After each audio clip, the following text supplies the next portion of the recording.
name's Grant Hendricks. I'm a trooper with the Missouri State Highway Patrol. I'm at the site of Mariah West's accident. Mariah's vehicle traveled across this median and ended in striking the bridge that you can see behind me. When I got to the scene, her face was disfigured from sliding down the roadway. It's funny, the first thing I noticed about her was her shoes.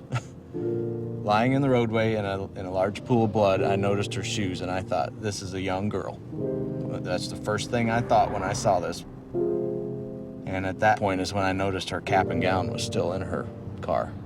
She was going to graduate the next day. It was just a really horrific scene, all because of a senseless text message.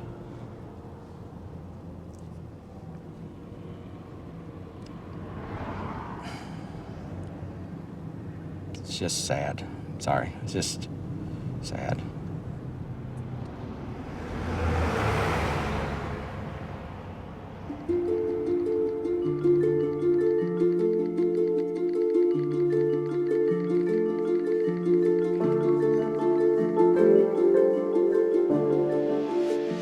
Ashley would text hundreds of messages every day. That was the way we kept in touch.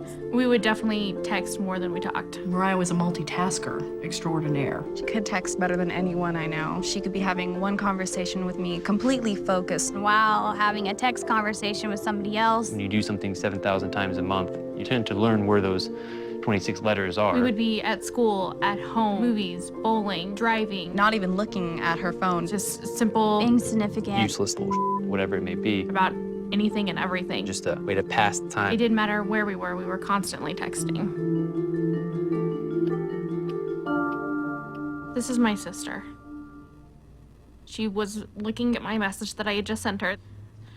When she looked up, she had clipped the median on the left-hand side of the road. Her truck flipped, and as it was flipping, she was actually ejected through the driver's side door, and she landed in the ditch about 300 feet from her truck. People will tell you over and over again, it's not your fault. But knowing that you were the person that she was talking to when she was killed. Just knowing, having a highway patrol officer write in a report that a text message sent at 12:05 is the reason that she is dead is not something that will ever go away.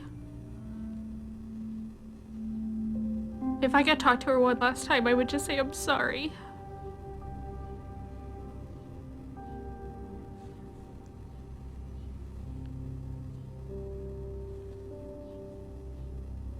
This is her cell phone that she used in the accident. 4 little letters. That's what killed her. You never really think about it, but people associate drinking and driving as a dangerous thing. Your vision's impaired, your judgment's impaired. But if you look at texting and driving, your vision's not even there. You're not even looking at the road.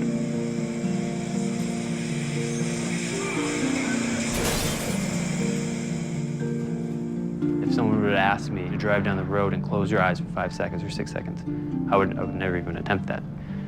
But then if someone asks, read this text message and respond to that in about the same length of time, well, that would be no problem. I'd done that numerous times in the past before this accident. I was on my way home. I had my girlfriend in the car, and I'm just reading a text message, responding. I was looking up every couple seconds or so, like I always did. And I just hear a loud scream next to me, and the next second I look up and I see a bicyclist crashing the windshield.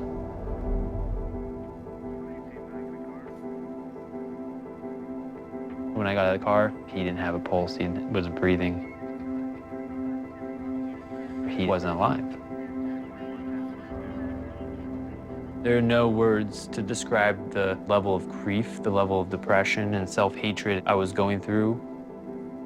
My first year of college, I just remember one girl recognizing me and saying, oh, I remember hearing about you You're that guy who hit the bicyclist because you were texting and driving.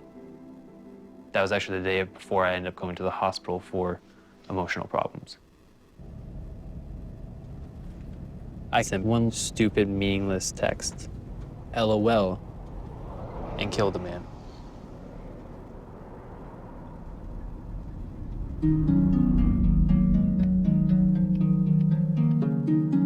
People don't realize it could just take 3 seconds. I was going to the movies and the car just went directly into a tree and it was a direct collision. I was the passenger. I collided with the tree on my right temple and I was declared dead on the scene 3 times. I used to be able to drive. I used to be able to go for walks. I used to be able to run around town by myself. I used to have a job. I was normal. And all this, I cannot do anymore because they had the text. This is the text message that changed my life forever.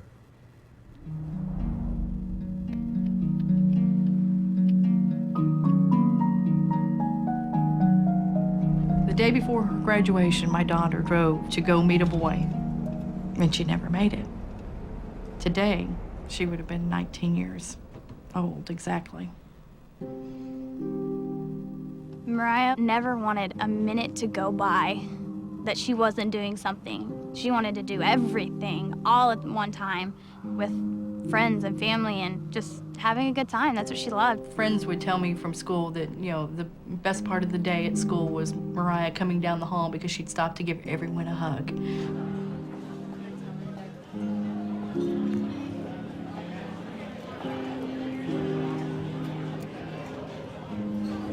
Okay, guys, in honor of Mariah. Happy birthday to you. Happy birthday to you. Happy birthday, dear Mariah. She had met a guy who played baseball, and one evening she just spontaneously got in her car and said, "Hey, I'm gonna come watch his game." He was texting her to tell her directions of where she needed to go. And I guess she just looked away for too long. Where are you at, you know? Like that was it. One of her friends had no idea that she had been in an accident, so he kept texting. We ended up having to send him a text back to say, please stop. She's in critical condition in the hospital, and we don't know if she'll even make it. She always worked her magic, you know, and still to this day, without her being here, she's so much still a part of our lives every day. She was our sunshine. She really was.